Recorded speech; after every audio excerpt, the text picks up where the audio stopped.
Okay, this is where my Yukon was sitting, and I am going to dig a hole and put it in the ground. And what I decided to do is have this made. So it has a, let's see, 3/16 lid on it, and so the solo stove will fit inside there. And we got a 1/4 inch thick fire ring here. It's 24 inches tall, and so we're going to bury that in the ground. So I'll show you as I go what it's like. Okay, I got my hole made. I found a pipe. I knew the sprinkler line was in there somewhere, so I just moved it over a little. There's going to be plenty of room on the exterior of the fire ring to put gravel, so that should help keep the heat down on that pipe, I'm hoping. We'll see. So we'll find out if I have a leak in the spring. So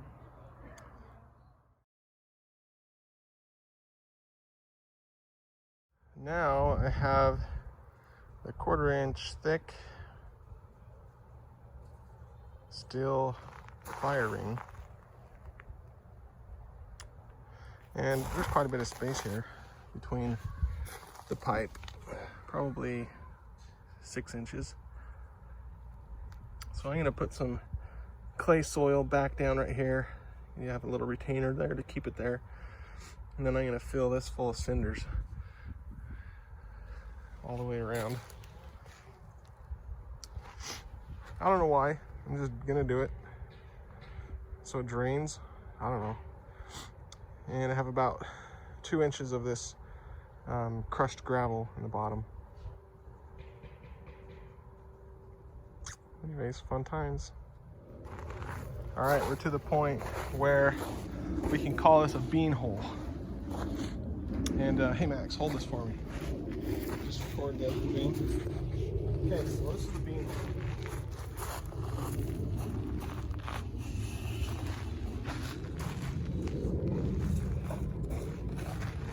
I used KB welding to make this real brown.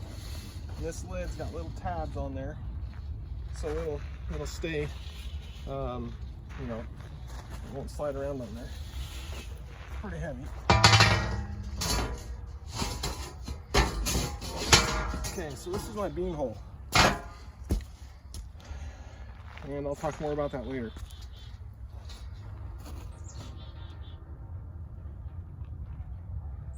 All right, and when I put the solo stove down in there, it will be setting on the bricks and be nice, and it's all level.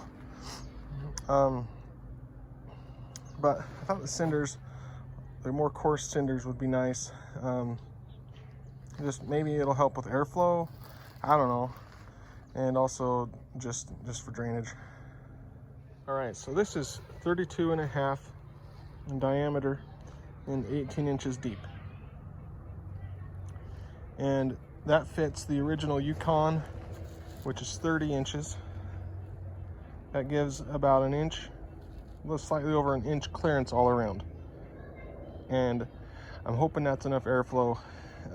If it's not, maybe some air will flow through the sides, through the cinders, I don't know, but I wanted to keep it as tight as possible because it's already pretty big. So we shall see if it fires up.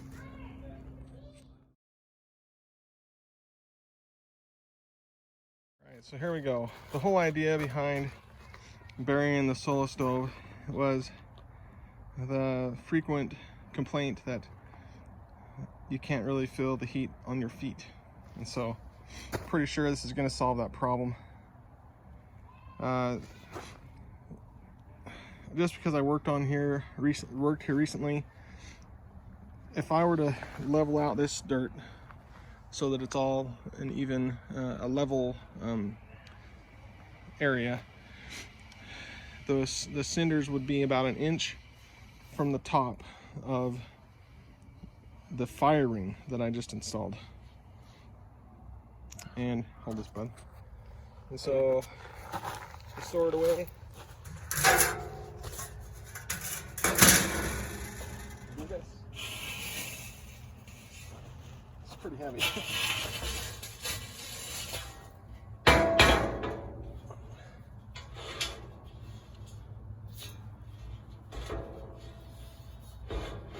All right, so I got a slight problem. So the lid is actually on the solo stove and not sitting on the fire ring. But I'm really okay with it at this point. All I got to do is adjust the level of the bricks inside there and it'll be fine. Or I can take the solo stove off of the solo stove stand. So it is actually sitting on the stand. I actually included the stand in the dimensions of the fire ring so that I did allow for some flexibility in positioning the solo stove. So anyways, that's that. I'll fire it up here in a little bit. We'll see if it gets some airflow. That's kind of the thing I'm not quite 100% sure on at this point. And at that point, we can talk about the bean hole a little bit more. Okay, so here's the moment of truth. We've got a little bit of smoke, and I don't know if that's just because of the wood or if there's less airflow. We don't have a secondary burn yet, but we're maybe 15 minutes into it. Usually I have a secondary burn by now, so I don't know if the performance of the stove has been affected yet. I would say it is slightly affected, but we're not getting any smoke in our face. There is a slight amount going up, as you can see. But here's the moment of truth. Susie, can you feel on your bare toes there the heat? Just sitting there, and you're sitting back about 6 feet. Whitney, can you feel the heat on your toes? I sure can. My feet are toasty warm. I can't feel it because I got my boots on, but I can feel it on my legs, my bare legs. So I can sit back like this. So there we go. It wasn't an issue of whether or not you would feel the heat on your feet. We knew that would happen, but just a little demonstration here, and this is great. I'm probably gonna fill in, because this is kind of sloped down just because of my construction, but I'm gonna fill it in with cinders so it's level, and it'll come to about an inch and a half from the top of the steel ring, fire ring. So anyways, I would recommend it. There's a lot of different variations I'm sure you can do the same thing, but I wanted to go steel. 1/4 inch was recommended by the fabricator, Bill Brown, and did a great job with it. And I didn't treat the steel. It's thick enough. It shouldn't rust through. If it does, it'll take a long time, and I'll probably be dead by the time that happens. But I think it'll hold up for a long time. We've got a second burn going on. We've got a second burn. It's reported. Over here on the side. The boss here says there's a second burn. Can you feel the heat on your toes? Yeah, Luke's barefoot. Luke's here. Hey, Luke. Can you feel the heat right now on your toes? And you're standing back about 6 feet. That's awesome. So Probably about 4 feet, yeah. we'll talk a little bit about removing it. If you got 2 people, you can reach down there when it's cold, when it's cool, and pull it out. And that's, it's just as tricky to empty the ashes as it always has been. But I may rig up a little hook and handle to pull it out. It's for one person to pull it out. But, I'm not concerned about that, but I know people are, so I thought I would mention that. And real quick, I'll talk about the bean hole. So without the solo stove in there, this is just a fire ring. But I've been wanting to dig a bean hole. And a bean hole dates back a long time to early settlers, and maybe even before that. I don't know. And I know other cultures, like in the Pacific, people will bury a pig and they'll cook the pig. and cover it with banana leaves and whatever they do.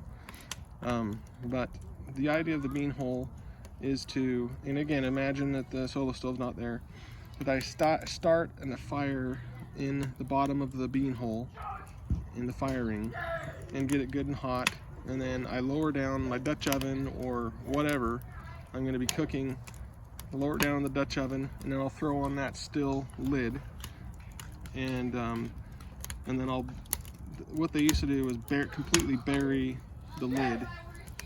However they would do it, they may have just buried the entire thing in the dirt after they got a good bed of coals. But in this case, I'm just keep everything clean. I'll put the lid over the top, and then I'll I don't know how I'm gonna do it yet, but probably just scoop a bunch of cinders on top to help give it some insulation. Although the cinders probably won't insulate that well. But anyways, that's what they'd do in the morning. They'd start a fire, maybe they'd cook their breakfast. I don't know what they'd do, but they put the meal in a Dutch oven, and sometimes they'd actually put, like, say, a casserole dish or another Dutch oven inside the Dutch oven, and then they would just put the lid on the Dutch oven, throw it down in there, and completely smother the fire more or less with the lid, and it's of course gonna just sit there and smolder. And they would, after working in the fields or whatever their profession might have been, maybe milking cows, maybe feeding the goats, whatever they're doing, they come home in the evening, pull off the dirt, pull out the Dutch oven, and they've got a slow braised meal. Maybe stew, maybe something special. And so that's the bean hole, and I've been wanting to do it for a long time. I know we're not in pioneer days. I've got an oven in the house, I've got a Kamado Joe, I've got a gas grill, and I've got cash cookers and all kinds of stuff to cook on. But I like to cook, I like camp cooking, and this is in my backyard, so it's just going to be something kind of fun to do. I've even toyed with just using the solo stove as the bean hole, even though it's not very deep. I'd have to have a shallow Dutch oven and just let the solo stove burn down the coals, throw the Dutch oven in there and cover it up just as I would if it was the bare bean hole. So anyway, this is our new arrangement. I'm super excited about it. It's working really well, and we've come to the point of a full secondary burn and the zero smoke coming off of it. And it smoked a little bit at the beginning. It may have just been my wood, and maybe there was less airflow at the time, but I think once there's a good amount of heat, it might be a little more labored getting oxygen, but there's going to be plenty of oxygen coming down through that. That's about 1.5 inch clearance all around. And then these cinders, I don't know if they're sucking down any oxygen or not, but at this point I know it doesn't really matter. So anyways, signing off. That's today's project. Thanks to Bill Brown for helping me with the steel ring and lid, and Luke for running to the store to get a few bags of gravel and more coarse cinders, and it was a lot of fun. It was a fun project. All right, peace out.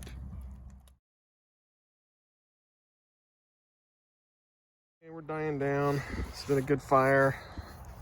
It's Halloween, so we're gonna get to the trick-or-treaters here in a minute.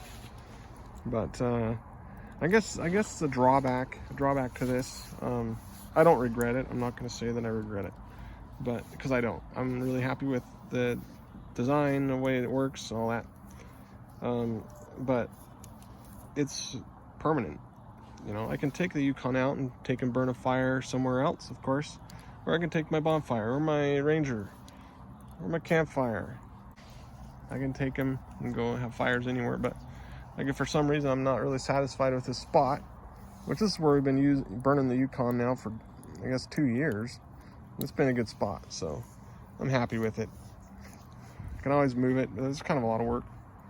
But anyways, just a little post review.